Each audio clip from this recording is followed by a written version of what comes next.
Hello again. Thank you very much for joining me here on Movie Ninja. And today I'm going to be talking about the new Amazon Prime animated series, Invincible. And admittedly, this is early. It's only the first 3 episodes, and yet, so far, I'm loving it. There's not really too much that I could... like, if I was to pretend to, well, I don't know, guys, it's only the first... I'm not even going to pretend at that. So far, so good. And this is a show that I didn't really have too much expectation for.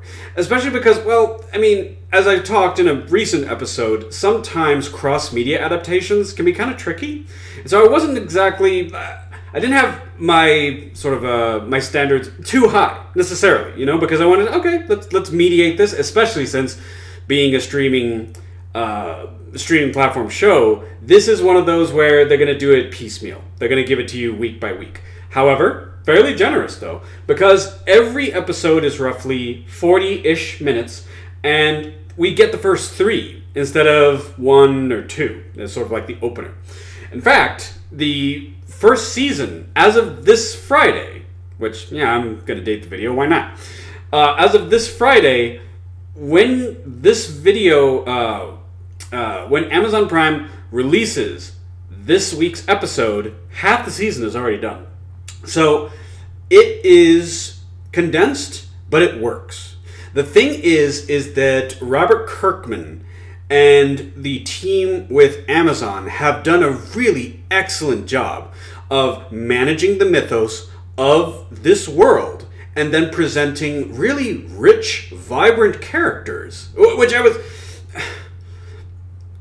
I knew that it's easy enough to follow the game plan, and they've done that. They don't tweak. There's a little bit of tweaking here and there with a few different characters, but ultimately, from where this series begins, I could very easily see this going the long run, right up until the very end. So we're undoubtedly, unless some corporate suit somewhere says, well, I think it's not popular enough. I don't see the kids buying merch. Well, let me tell you something. 1, kids shouldn't buy merch for this show. It's not a general audience, all family. To Amazon Prime's credit, it did not advertise it as that, but that was a little caveat. It's not selling enough merchandise, so let's just get rid of it.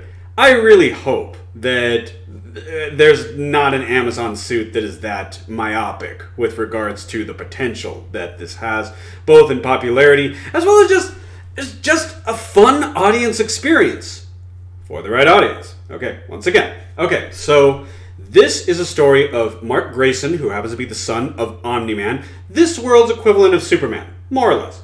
And he lives in a world with superheroes and supervillains, and, when you grow up as the son, and you grow up as the son of a great superhero, a great man, you have this sort of I have to break out of this shadow.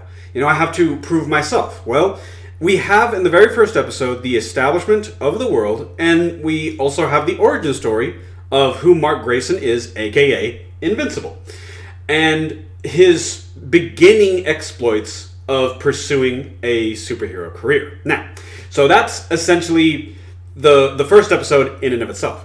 The next 2 episodes build on what I would probably describe as a kind of edgy young adult, maybe MTV sort of series, kind of a lot of this stuff does blend into, okay, Mark Grayson is still a high school student, and, balancing out being a high school student and, being a superhero. So, okay, so episode 1 sets up the foundations. Episodes 2 and 3 set up how Mark is going to transition into this new role. Now, that being said, these characters and their story, like Mark, his mother and father, they very quickly explore how wonderful but how dangerous this new life that he is entering into just can be. And also the delicate balance of understanding who you are, not only as a young adult, but also with someone with superpowers, the limitations that you must impose on yourself for the sake of becoming a superhero and just for becoming a healthy, mentally and emotionally healthy adult. There are several conversations that Mark has with both of his parents that I actually found like really surprisingly well crafted.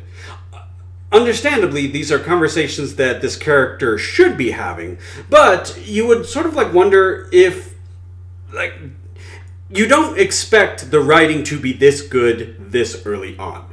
Now, that being said, the writing is supported by a great voice cast.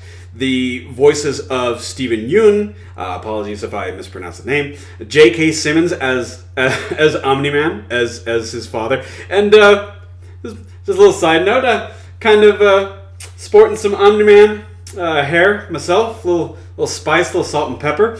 I was very I admire the fact that they didn't try to doctor up his age, because like Superman never seems to age, and yet this character Omni-Man, I mean, he seems, aside from being built like a jet essentially physically, I mean, they don't mask his age. They don't make it seem like he's much younger. Well, they could. I mean, Superman, like I said, Superman never ages. Probably has something to do with him being Superman. Let's go figure.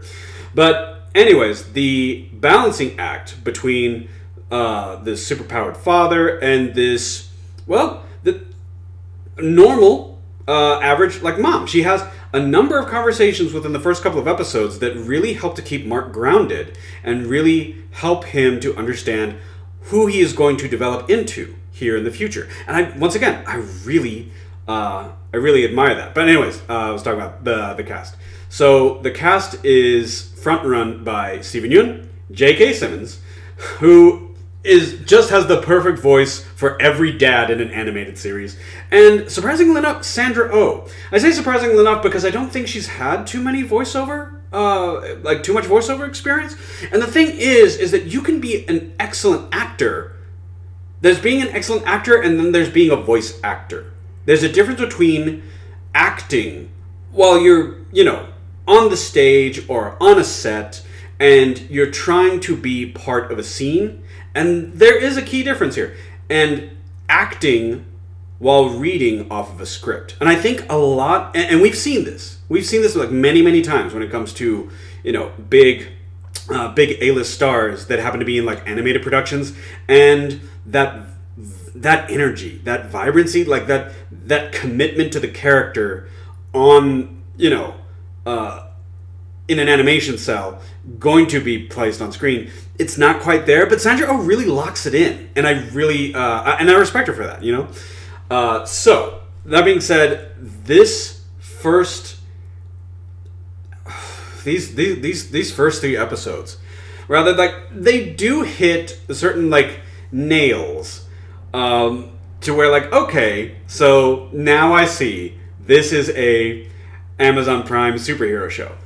It's like when it comes to certain stylized action and stylized violence.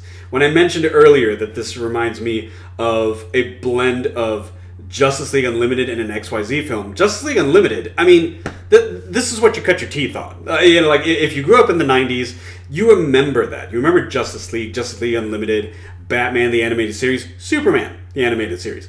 And you have that kind of standard as far as like, like voice acting, and storytelling, that you have certain expectations, which unfortunately in some ways it kind of ruins you for a lot of superhero themed media down the road, but all the same, still really good bar set. So there's the superhero media aspect of it, and then there's the action, which if you have ever seen an XYZ film, XYZ films couple stunningly well-crafted stories, often, not always, because they dabble in a number of genres, but often like paired with unique stylized action and violence. I mean, like, there's a difference between stylized violence and gratuitous violence. Okay, gratuitous is like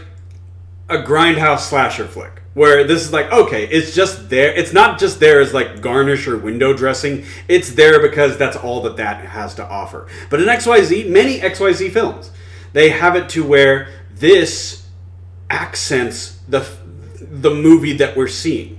Be it a murder mystery, an alien invasion, an action crime drama.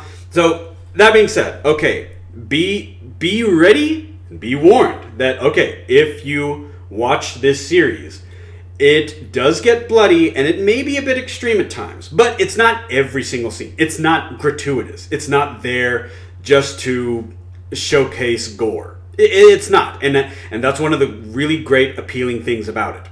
That being said, if you're familiar with Robert Kirkman's original work in the Invincible series, one of the things that I find appealing is that in a world of beings that can lift a city block with one hand, okay, if these characters ever interact with mere mortals, the consequences are undoubtedly going to be messy. So that's something that I always like, aside from the shining, shimmering sort of characterization that we have from Captain America and Superman and like that, is that these are super strong, super capable individuals, and yet they never get their hands dirty.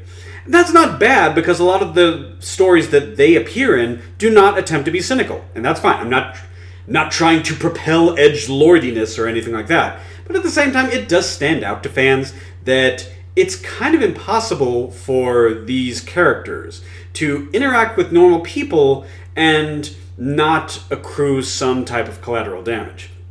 That being said, Robert Kirkman, he adds that in there. And he doesn't add it in there as an attempt to be Todd McFarlane-esque, like, once again, gratuitous violence for the sake of violence. I'm doing this because I'm trying to be edgy and extreme and break away from the norm. He's doing that because, once again, you can't have certain characters that are so many factors above mere mortals and there not be some kind of damage ratio aspect.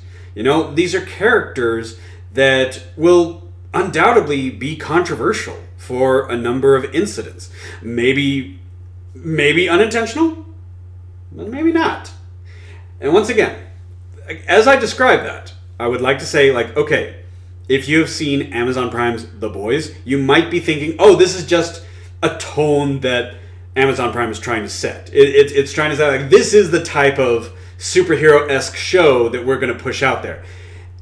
Trust me, y'all. Like when it comes to these source materials, The Boys and Invincible, that was already on the page years ago. They're not trying to appeal, and in particular, like, we only want audiences that like superhero films and TV shows, but only with extreme violence. No, I'm not saying that.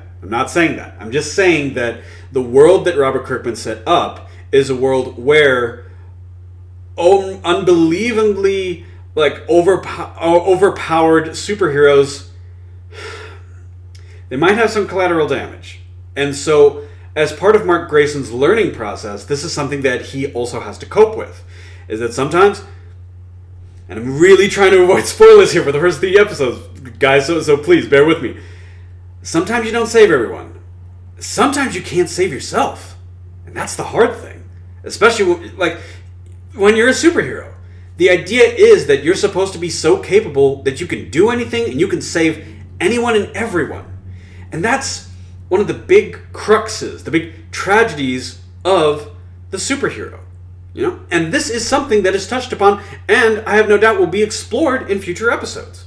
Now, for those who have gone with me, this is a little bit longer, but it's longer in a positive aspect. Okay, let's be fair here. Some people will say, well, you're comparing it to, Justice League Unlimited and a very unique sort of like film studio. So, and once again, this is without trying to give away spoilers, guys. But I've had to make a more on-the-nose comparison. I would say that it's a blend of Justice League Unlimited and The Watchmen. Take that as you will, and I'm not saying anything else. This is done. This is done now. Because if I say anything else, I'll be too great a risk of exposing some really great key moments in the series so far. So I will just leave it at that. I think it's a great show. It's not a general audience's. Bear this in mind. I'm not like trying to be responsible here. And Amazon has also put that out there. This is not a general audience's type of show. It might look like it's like, oh, this is just, like it's a show about a teenager trying to be a superhero. That's something for, like younger audiences. There are many elements, both thematically as well as visually, that would not do well for younger audiences. So once again, this is for sort of like teens and older audiences, I would safely say. But okay, once again, not going to try to give anything else away. Invincible, Amazon Prime. If you have Amazon Prime, do yourself a favor, watch it. It is surprisingly good, surprisingly well balanced, and the voice cast does a fantastic job. Fantastic, I say. Chef's kiss. Anyways, okay. Thank you very much for joining me on this this first impression sort of review of the Amazon Prime animated series, Invincible. If you like the review, please consider giving it a thumbs up. If you really like it, please consider subscribing to help the channel grow. I'd appreciate it. If you made it this far into the video, you are a champ, and thank you. All right? Thank you very much for joining me here on Movie Ninja, and I hope you have a great rest of the day.